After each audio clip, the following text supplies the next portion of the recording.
ভাবে স্বীকৃত ল্যাবের অভাবে বাড়ছে না মধু রপ্তানি। দেশীয় মধু নিয়ে নেতিবাচক ধারণার কারণে বিদেশি প্রতিষ্ঠানের দখলে অভ্যন্তরীণ বাজার। ভালো দাম না পাওয়ায় বাণিজ্যিক উৎপাদনে আগ্রহী নন চাষিরা। এতে কোনো কাজে আসছে না বছরে 4-5 লাখ টন মধু উৎপাদনের সক্ষমতা। রপ্তানি উন্নয়ন ব্যুরো বলছে, চাপ দিয়েও দেশের ল্যাবগুলোকে অ্যাক্রিডিটেড করানো যাচ্ছে না। শুভ খানের রিপোর্ট।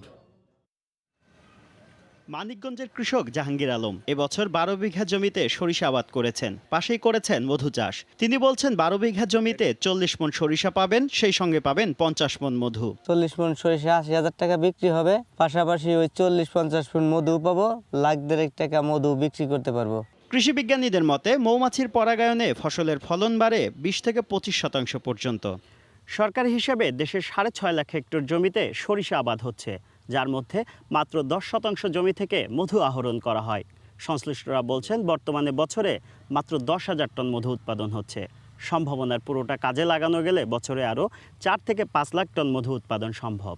তবে মৌচাষীরা ন্যায্য মূল্য না পাওয়ায় বাণিজ্যিকভাবে বাড়ছে না মধু চাষ। ফলে দেশে মধু বাজারের 60%ই দখলে রেখেছে ভারত। মৌমাছির রানীর যে ডেভেলপ এটা করাতে হবে। 2006-7 সালে মধু পাতাম মনে করেন 80 থেকে 100 কেজি। এখন একটা বক্সে আমরা মধু পাই মনে করেন যে 30 থেকে 40 কেজি। বিদেশে মধু যায় তাহলে আমরা পর্যাপ্ত পরিমাণ দাম পাই, যেমন 5,000 করে মন পাই। সম্প্রতি ডেনমার্ক থেকে মধু প্রক্রিয়াজাতকারী অত্যাধুনিক মেশিন এনেছে বিসিক। ব্যবসায়ীরা বলছেন এতে প্রক্রিয়াজাত প্রতি কেজি মধু রপ্তানিতে বাড়তি মূল্য সংযোজন হবে প্রায় 200 টাকা। এখান থেকে যে স্বল্প মূল্যে তারা মধুটা নিয়ে আবার আমাদের বাংলাদেশেই যে বাজারজাত যেটা করতো, তাতে দেখা গেছে কেজিতে প্রায় 200-300 টাকা বেশি দাম পড়ে যেত। এখন সেই দামটা আমরা ধরে রাখতে পারবো। ইপিবির তথ্য, ভারত, জাপান ও অস্ট্রেলিয়া সহ বেশ কয়েকটি দেশে স্বল্প পরিমাণে মধু রপ্তানি হচ্ছে, যার বেশিরভাগই কাঁচা মধু।